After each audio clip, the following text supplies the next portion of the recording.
Friends இப்போ பாருங்க, ஃபுல்லாக மேலே எல்லாமே க்ளீன் பண்ணியாச்சுங்க. பாருங்க, ஃபுல் க்ளீனிங் முடிஞ்சுது. இதுக்கே கிட்டத்தட்ட 1.5 மணி நேரம் ஆயிடுச்சாமா. 7 மணிலேருந்து அது இடையில வேறு வேலைகளெல்லாம் பார்த்துட்டு வந்து கீழே மேலே குப்பையெல்லாம் மூட்டி அள்ளியாச்சு. இப்போ தண்ணி ஊற்றி செல்ஃபு இந்த சுவரெல்லாம் வந்து கழுவிட்டு, இதுதான் அந்த மருந்துங்க வேறு ஒழுகுனது போகுமா. இவர் தான் வந்து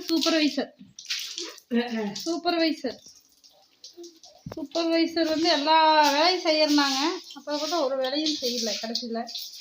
ஏன் சுகர் அந்த கோட்டு போடுறாங்க, இந்த கோட்டு போடுறாங்க, எப்படி சுகர் சொன்னாலும் முடியுது.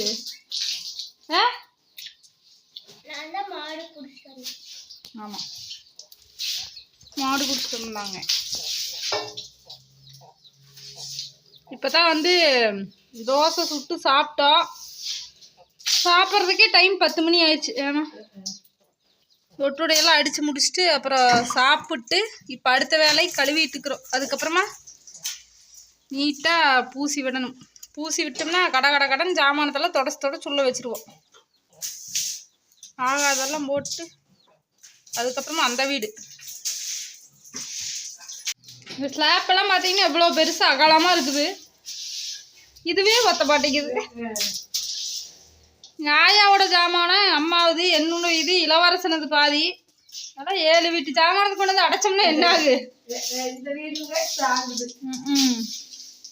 வாடகை வீடு எல்லாம் இருந்தால் எங்களுக்கெல்லாம் பத்தாதுங்க இடமே.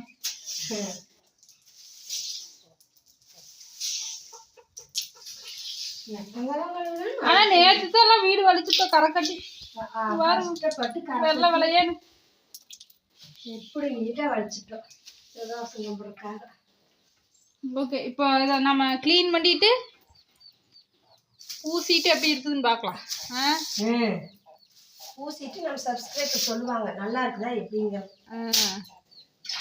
இப்போ வேலை இருக்குது, அப்புறமா பார்க்கலாம்.